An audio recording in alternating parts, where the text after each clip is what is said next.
ನಮಗೆ 2015ರಲ್ಲಿ ವರಾಯಿ ಯೋಜನೆ ಕಾಮಗಾರಿ ಪೂರ್ಣಗೊಳ್ಳಬೇಕು ಅಂತೇಳಿ ಹೇಳಿ ಇದೇ ಸಿದ್ದಾಪುರದ ಸತ್ಯಾಗ್ರಹ ವೃತ್ತದಲ್ಲಿ 15 ದಿನಗಳ ಕಾಲ ಅಹೋರಾತ್ರಿ ಧರಣಿ ಸತ್ಯಾಗ್ರಹವನ್ನು ಮಾಡಿದ ನೆನಪಾಗ್ತದೆ.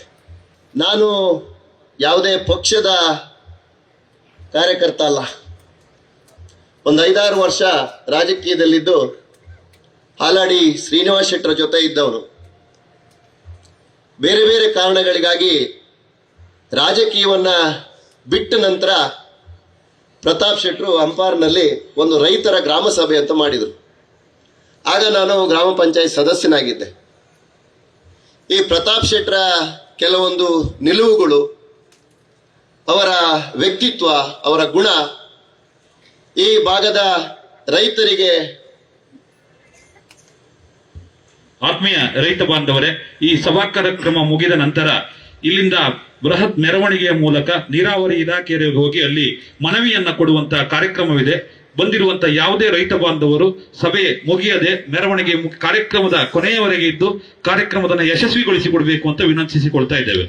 ನಾವೆಲ್ಲರೂ ಇಲ್ಲಿ ಸೇರಿರ್ತಕ್ಕಂಥ ವಿಚಾರ ಉದ್ದೇಶ ಈ ಭಾಗದ ರೈತರ ಹೊಲಗಳಿಗೆ ನೀರು ಬರಬೇಕು ಅಂತೇಳಿ ಹೇಳಿ ಅದರ ಕಾರ್ಯಕ್ರಮ ಅಂತಿಮ ಆಗದೆ ಯಾರು ಹೋಗಬಾರ್ದು ಅಂತಕ್ಕಂಥ ವಿನಂತಿಯನ್ನು ಕೂಡ ಮಾಡ್ತೇನೆ. 1979ರಲ್ಲಿ ಆಗಿನ ನಮ್ಮ ರಾಜ್ಯ ಸರ್ಕಾರದ ಮುಖ್ಯಮಂತ್ರಿಗಳಾದ ಶ್ರೀಮಾನ್ ಗುಂಡೂರಾವ್ರವರು ಈ ವರಾಯಿ ನೀರಾವರಿ ಯೋಜನೆಗೆ ಶಂಕುಸ್ಥಾಪನೆಯನ್ನು ಮಾಡ್ತಾರೆ. ಈ ಭಾಗದ 15,700 ಹೆಕ್ಟೇರ್ ರೈತರ ಪ್ರದೇಶಗಳಿಗೆ, ಗದ್ದೆಗಳಿಗೆ, ಹೊಲಗಳಿಗೆ ನೀರು ಹರಿಬೇಕು. ಈ ಭಾಗದಲ್ಲಿ ರೈತರು ಕೃಷಿಯನ್ನೇ ನಂಬಿಕೊಂಡು ಬಂದಿದ್ದಾರೆ. ಕೃಷಿಗೆ ಅನುಕೂಲ ಆಗ್ತಕ್ಕಂಥ ಕೆಲಸ ಆಗಬೇಕು ಅಂತೇಳಿ ಹೇಳಿ ಈ ಯೋಜನೆಯನ್ನ ಮಾಡಿದರು. ಅದೇ ಸಂದರ್ಭದಲ್ಲಿ ಬ್ರಹ್ಮಾವರದಲ್ಲಿ ಸಕ್ಕರೆ ಕಾರ್ಖಾನೆಯನ್ನು ಕೂಡ ಶಂಕುಸ್ಥಾಪನೆ ಮಾಡಿದರು. ವರಾಯಿ ನೀರಾವರಿ ಯೋಜನೆ ರೈತರ ಜಮೀನುಗಳಿಗೆ ಹೋಗಿ ಈ ಭಾಗದ ರೈತರು ಕಬ್ಬು ಬೆಳಿಬೇಕು, ಆ ಕಬ್ಬು ನಮ್ಮ ಜಿಲ್ಲೆಯಲ್ಲಿ ಹರಿಬೇಕು, ಸಕ್ಕರೆ ಆಗಬೇಕು ಅಂತಕ್ಕಂಥ ನಿಟ್ಟಿನಲ್ಲಿ ಈ ಸಕ್ಕರೆ ಕಾರ್ಖಾನೆಯನ್ನು ಕೂಡ ಆರಂಭ ಮಾಡಿದರು. ಬೇರೆ ಬೇರೆ ತಾಂತ್ರಿಕ ಕಾರಣಗಳಿಂದಾಗಿ 2003ರವರೆಗೆ ನಮ್ಮ ಫಾರೆಸ್ಟ್ ಕ್ಲಿಯರೆನ್ಸ್ ಸಿಗದೇ ಇರತಕ್ಕಂಥದ್ದು ಮತ್ತು ಬೇರೆ ಬೇರೆ ಕಾರಣಗಳಿಗಾಗಿ ಭೂಸ್ವಾಧೀನ ಪ್ರಕ್ರಿಯೆ ಇರಬಹುದು, ಬೇರೆ ಬೇರೆ ಕಾರಣಗಳಿಗಾಗಿ ಕಾಮಗಾರಿ ಸರಿಯಾಗಿ ನಡೆದಿಲ್ಲ. 2003ರಿಂದ 2015ರವರೆಗೂ ಕೂಡ ಕಾಮಗಾರಿ ಆದರೂ ಕೂಡ ರೈತರ ಹೊಲಗಳಿಗೆ ನೀರು ಕೊಡಬೇಕು ಅಂತಕ್ಕಂಥ ಕೆಲಸವನ್ನ ಅಂದಿನ ಸರ್ಕಾರ ಮತ್ತೆ ಆ ಗುತ್ತಿಗೆದಾರರು ಮಾಡಲಿಲ್ಲ. ಅಲ್ಲಲ್ಲಿ ಕಾಮಗಾರಿಗಳನ್ನ ಮಾಡಿಕೊಂಡು ಗುತ್ತಿಗೆದಾರರು ಒಂದಷ್ಟು ಬಿಲ್ ಮಾಡ್ಕೊಂಡು ಹೋದ್ರು. ಎಲ್ಲಿ ಡ್ಯಾಮ್ನಿಂದ ನೀರು ಹೊರಗಬೇಕು, ಚಾನಲ್ನಿಂದ ಹೊರಗೆ ಹೋಗಬೇಕು, ಅಲ್ಲಿ ಕೆಲಸ ಮಾಡಲಿಲ್ಲ. 5 ಕಿಲೋಮೀಟರ್ ಆಚೆ ಕೆಲಸ ಆಗತ್ತೆ. ಈ ಯೋಜನೆಯಲ್ಲಿ ಬಲದಂಡೆ ಮೂಲಕ 43 ಕಿಲೋಮೀಟರ್ ಉದ್ದಕ್ಕೆ ನೀರು ಹರಿಬೇಕು, ಎಡದಂಡೆಯಲ್ಲಿ 44 ಕಿಲೋಮೀಟರ್ ಉದ್ದಕ್ಕೆ ನೀರು ಹರಿಬೇಕು, ಏತ ನೀರಾವರಿಯ ಮೂಲಕ 33 ಕಿಲೋಮೀಟರ್ ನೀರು ಹರಿಬೇಕು ಅಂತಕ್ಕಂಥದ್ದು ಮೂಲ ಯೋಜನೆ. ಈ ಮೂಲ ಯೋಜನೆಯಲ್ಲಿ ವಿದ್ಯುತ್ ಉತ್ಪಾದನೆ ಮಾಡತಕ್ಕಂಥ ಯಾವುದೇ ಕಾರ್ಯಕ್ರಮ ಇರಲಿಲ್ಲ. ಈ ಮೂಲ ಯೋಜನೆಯಲ್ಲಿ ಸೌಕೂರು ಏತ ನೀರಾವರಿ ಮಾಡಬೇಕು ಅಂತಕ್ಕಂಥ ಯಾವುದೇ ಕಾರ್ಯಕ್ರಮ ಇರಲಿಲ್ಲ. ಇದು ಬಲದಂಡೆ ಮೂಲಕ 44 ಕಿಲೋಮೀಟರ್, ಎಡದಂಡೆ ಮೂಲಕ 43 ಕಿಲೋಮೀಟರ್, ಏತ ನೀರಾವರಿ ಮೂಲಕ 33 ಕಿಲೋಮೀಟರ್ ನೀರು ಹರಿದು ರೈತರಿಗೆ ಜಮೀನಿಗೆ ನೀರು ಕೊಡಬೇಕಂತಕ್ಕಂಥ ಯೋಜನೆ. ಬೇರೆ ಬೇರೆ ಕಾರಣಗಳಿಗಾಗಿ ಈ ಕಾಮಗಾರಿ ಸ್ಥಗಿತಗೊಂಡಂತ ಗಮನಿಸಿ ಉಡುಪಿ ಜಿಲ್ಲಾ ರೈತ ಸಂಘ ಪ್ರತಾಪ್ ಶೆಟ್ಟರ ನೇತೃತ್ವದಲ್ಲಿ 2015ರಲ್ಲಿ 15 ದಿನಗಳ ಕಾಲ ಈ ಭಾಗದಲ್ಲಿ ಅಹೋರಾತ್ರಿ ಧರಣಿಯನ್ನ ಮಾಡಿ ಇವತ್ತು ಉಡುಪಿಯವರೆಗೆ ನೀರು ಕೊಡ್ತಕ್ಕಂಥ ಕೆಲಸವನ್ನ ಉಡುಪಿ ಜಿಲ್ಲಾ ರೈತ ಸಂಘ ಮತ್ತು ಅದಕ್ಕೆ ಬೆಂಬಲವನ್ನ ಕೊಟ್ಟಂತ ನಮ್ಮ ಸಂಘಟನೆಗಳು ಮಾಡಿವೆ. ನನಗನ್ಸುತ್ತೆ ಒಮ್ಮೊಮ್ಮೆ ನಿನ್ನೆ ರೋಹಿತ್ ಶೆಟ್ಟರ್ ಹತ್ರ ಹೇಳಿದೆ, ಆವಾಗ ನಾವು ಧೂಳು ನುಂಗುವಾಗ ನೀವೆಲ್ಲರೂ ಕೂಡ ಸಪೋರ್ಟ್ ಮಾಡಿದ್ರೆ ಇಷ್ಟು ಕಷ್ಟ ಆಗ್ತಾ ಇರ್ಲಿಲ್ವೋ ಅಂತ. ನಿಮ್ಗೊಬ್ರಿಗೆ ಹೇಳಿದ್ದಲ್ಲ.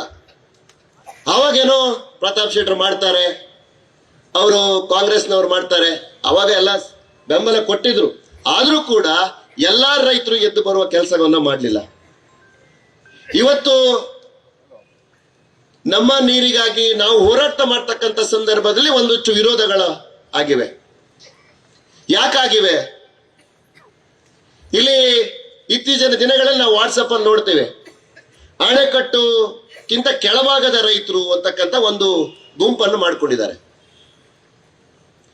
ಸಿದ್ದಾಪುರ ಏತ ನೀರಾವರಿಯ ಮೂಲಕ ನೀರು ಹರಿದ್ರೆ ಹೊಳೆಯಲ್ಲಿ ನೀರು ಹೋಗೋದಿಲ್ಲ ಅಂತಕ್ಕಂಥದ್ದು ಅವ್ರ ವಾದ. ನಮ್ಮ ಮೋಟರ್ ಫುಟ್ಬಾಲಿಗೆ ನೀರು ಬರುವುದಿಲ್ಲ, ನೀರು ಸಿಗುವುದಿಲ್ಲ ಅಂತಕ್ಕಂಥದ್ದು ಅವ್ರ ಮುಂಡುವಾದ. ನಾವು ಯೋಚನೆ ಮಾಡಬೇಕು ಬಂಧುಗಳೇ.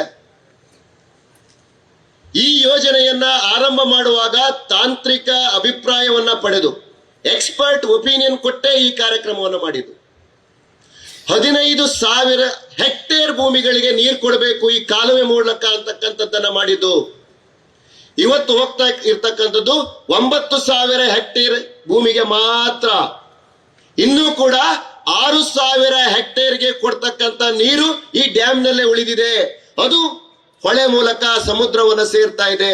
ನಾವು ಯೋಚನೆ ಮಾಡಬೇಕು. ಯಾರೋ ಯಾವುದೋ ವಾಟ್ಸಪ್ ಅಲ್ಲಿ ಮೆಸೇಜ್ ಮಾಡ್ತಾರೆ ಅಂತಕ್ಕಂಥದ್ದನ್ನ ನಾವು ತಲೆ ಕೆಡಿಸ್ಕೊಳ್ಬಾರ್ದು. ಬೇರೆ ಬೇರೆ ಸಂಘಟನೆಯವರು ಅವರಿಗೆ ಬೆಂಬಲವನ್ನ ಕೊಡ್ತಾ ಇದ್ದಾರೆ. ಯಾವುದೋ ಅಚ್ಚುಕಟ್ಟು ಪ್ರದೇಶದ ಅಧ್ಯಕ್ಷರು ಅಷ್ಟೇ ಮಾಡಿ 15,000 ಹೆಕ್ಟೇರ್ ಭೂಮಿಗೆ ನೀರು ಕೊಡ್ತಕ್ಕಂಥದ್ದು ಈ ಚಾನೆಲ್ ಮೂಲಕ ಹೋಗ್ಬೇಕಂತಕ್ಕಂಥದ್ದು ಅಂದಿನ ಯೋಜನೆ. ಇವತ್ತು ಹೋಗ್ತಕ್ಕಂಥದ್ದು ಕೇವಲ 9,000 ಹೆಕ್ಟೇರ್ ಭೂಮಿಗೆ ಮಾತ್ರ. ಇನ್ನೂ 6,000 ಹೆಕ್ಟೇರ್ ಭೂಮಿಗೆ ಬೇಕಾಗ್ತಕ್ಕಂಥ ನೀರು ಹೊಳೆ ಮೂಲಕ ಹೋಗ್ತದೆ. ಯಾಕೆ ಇವತ್ತು ಒಂದಷ್ಟು ಜನ, ಒಬ್ರು ಪ್ರಭಾವಿ ಉದ್ಯಮಿ, ಒಬ್ರು ಜನಪ್ರತಿನಿಧಿಗಳು ಮುಂದಾಳುತ್ವವನ್ನು ವಹಿಸಿಕೊಂಡು ಈ ಸಿದ್ದಾಪುರ ಏತ ನೀರಾವರಿಗೆ ಆಕ್ಷೇಪವನ್ನ ಮಾಡ್ತಾರೆ ನನಗೆ ಗೊತ್ತಾಗುದಿಲ್ಲ. ನನ್ನ ಲೆಕ್ಕದಲ್ಲಿ ಅವರು ಯಾವ ಎಕ್ಸ್ಪರ್ಟ್ ಒಪಿನಿಯನ್ ಕೂಡ ಪಡೆದುಕೊಂಡಿಲ್ಲ ಅನ್ಸುತ್ತೆ.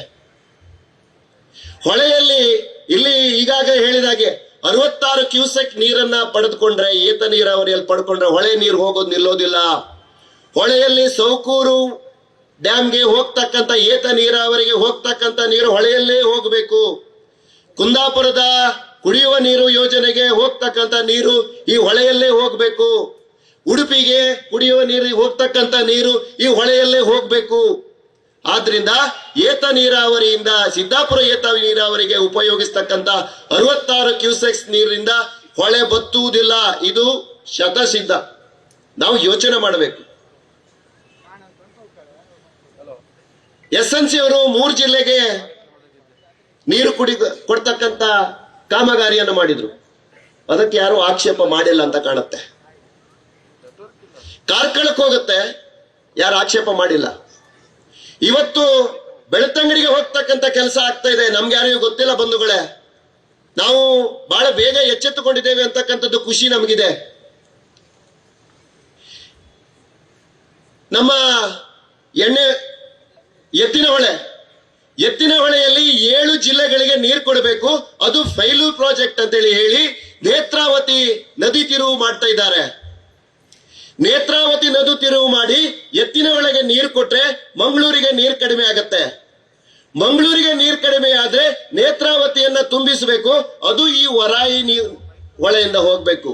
ಇದೊಂದು ಯೋಜನೆ ಇದೆ. ಇದನ್ನ ನಾವು ಈವಾಗಲೇ ಆಕ್ಷೇಪ ಮಾಡಬೇಕಾಗತ್ತೆ. ಇಲ್ಲಿ ಕರೆಂಟ್ ಉತ್ಪಾದನೆ ಮಾಡಲಿಕ್ಕೆ ಕಡಿಮೆ ಆಗತ್ತೆ ಅನ್ನುವ ಕಾರಣಕ್ಕಾಗಿ ಚಾನೆಲ್ ಮೂಲಕ ನೀರು ಹೋಗಬಾರದು ಅಂತಕ್ಕಂಥನ್ನ ವಿರೋಧ ಮಾಡ್ತಾ ಇದ್ದಾರೆ. ಇದ್ರ ಬಗ್ಗೆ ನಾವು ಯೋಚನೆ ಮಾಡಬೇಕಾಗತ್ತೆ.